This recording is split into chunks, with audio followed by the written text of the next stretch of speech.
ఉద్యమకాలం మొదలు స్వరాష్ట్రం తెలంగాణ వరకు రాజకీయంగా ఆమె ఏం చేసినా సంచలనమే అయింది. ఏం మాట్లాడినా సెన్సేషనే అయింది. అందుకు కారణం బలమైన ఆమె నేపథ్యం.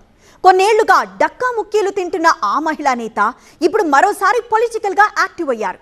ఇప్పుడు ఇదే అంశం అటు రాష్ట్ర రాజకీయాల్లో ఇటు పార్టీ వర్గాల్లో కొత్త చర్చకు దారితీసింది. ఇంతకీ ఆ లేడీ లీడర్ ఎవరు? పొలిటికల్ గా ఇంతటి అటెన్షన్ ఎందుకు?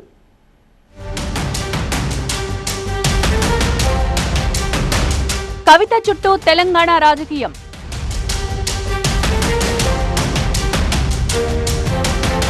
పొలిటికల్ గా జోష్ పెంచిన బీఆర్ఎస్ ఎమ్మెల్సీ.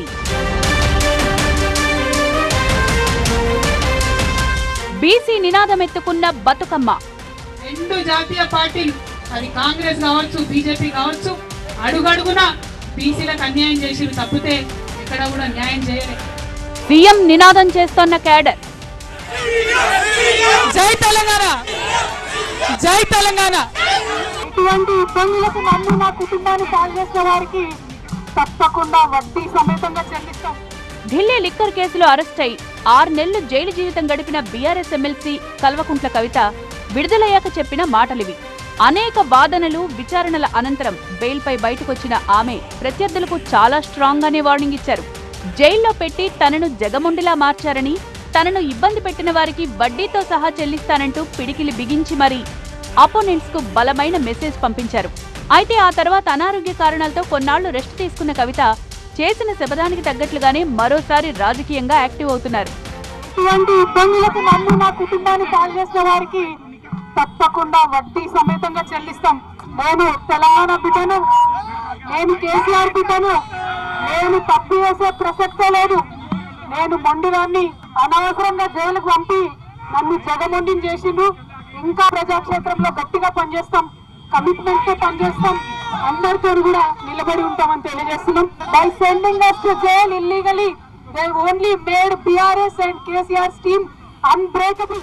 పోగొట్టుకున్న చోటే సాధించుకోవాలి అన్న లక్ష్యంతో ముందుకు వెళ్తోన్న కవిత గతంలో తాను ఎంపీగా ప్రాతినిధ్యం వహించిన నిజామాబాద్ నుంచే మళ్లీ మొదలుపెట్టారు. వరుస పర్యటనలు చేస్తూ క్యాడర్లో జోష్ పెంచుతున్నారు. అయితే తాజాగా ఆమె పర్యటనలో అనుచరులు చేసిన హడావిడి చర్చనీయాంశంగా మారింది.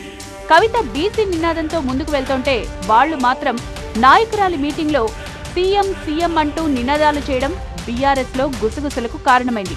ఇప్పటికే పార్టీలో కేసీఆర్ తర్వాత కేటీఆరా హరీషా అనే చర్చుంది. ఇలాంటి పరిస్థితుల్లో కవిత మరో పవర్ సెంటర్ గా మారుతున్నారా అనే చర్చ తెరమీదకొచ్చింది. అందుకు తగ్గట్లే కవిత సైతం సొంతంగానే కార్యక్రమాలు చేపడుతున్నట్టు కనిపిస్తోంది. జైలు నుంచి వచ్చాక తెలంగాణ భవన్లో ఒక్క ప్రెస్ మీట్ కూడా పెట్టని కవిత సొంత ఎజెండాతోనే ముందుకు సాగుతున్నట్లు తెలుస్తోంది. బీఆర్ఎస్ ఎమ్మెల్సీగా ఉన్నప్పటికీ జాగృతి ద్వారానే ఆమె పొలిటికల్ గా జాగృతం అవుతున్నట్టు తెలుస్తోంది.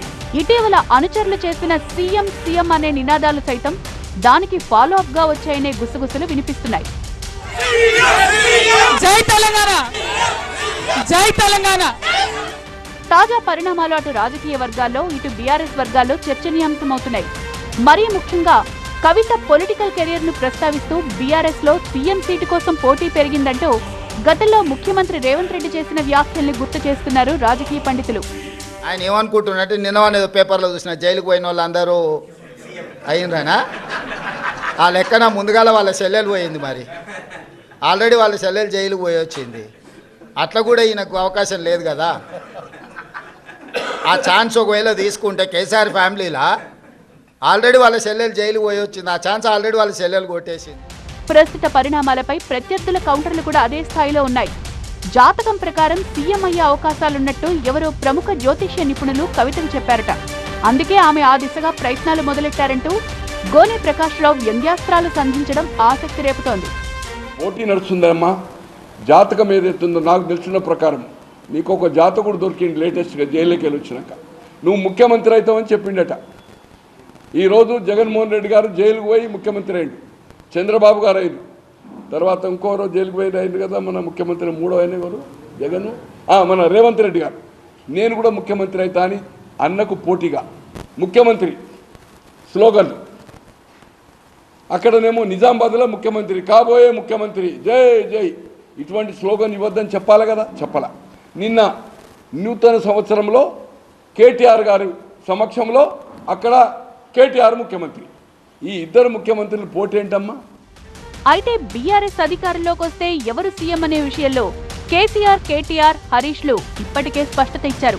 కేసీఆర్ ఉన్నన్నాళ్లు ఆయనే మా సీఎం అభ్యర్థి అంటూ కీలక నేతలు సైతం స్పష్టం చేశారు. ఫ్యూచర్ లీడర్ గా కొందరు కేటీఆర్ కు, మరికొందరు హరీష్ కు సపోర్ట్ గా నిలుస్తున్నా తాజాగా కవిత కూడా సీఎం సీట్ రేసులో వచ్చి చేరారనే ముచ్చట బీఆర్ఎస్ ను కుదిపేసేలా ఉంది. తాజాగా బీసీల కండగా హైదరాబాద్ లో సభ నిర్వహించిన కవిత బీఆర్ఎస్ పార్టీకి చెందిన బీసీ నేతలెవరినీ ఆహ్వానించలేదట. దీంతో అసలే ఓటమి భారంతో ఉన్న బీఆర్ఎస్ క్యాడర్ మరింత గందరగోళానికి గురవుతున్నట్టు తెలుస్తోంది. మొదటి నుంచి బీఆర్ఎస్ కు అనుబంధంగా ఉన్న జాగృతిపైనే పూర్తిగా ఫోకస్ పెట్టి సొంతంగా బలపడేందుకు కవిత ప్రయత్నిస్తున్నారా, లేక ప్రజల్లో ఉండడానికి పార్టీతోనే ముందుకు వెళ్లాల్సిన పని లేదని సంకేతాలిస్తున్నారా అనేది అంతుచిక్కడం లేదు. తాను డాటర్ ఆఫ్ ఫైటర్ అని చెప్పుకునే కవిత ఇవన్నీ కేసీఆర్ అనుమతితోనే చేస్తున్నారా అనే ప్రశ్న కూడా ఉత్పన్నమవుతోంది. ఇప్పుడు ఏదేమైనా వరుస ఓటముల నుంచి ఇప్పుడిప్పుడే కోలుకుంటోన్న బీఆర్ఎస్ లో ఈ సరికొత్త కలకలం ఎక్కడికి దారితీస్తుందో చూడాలి.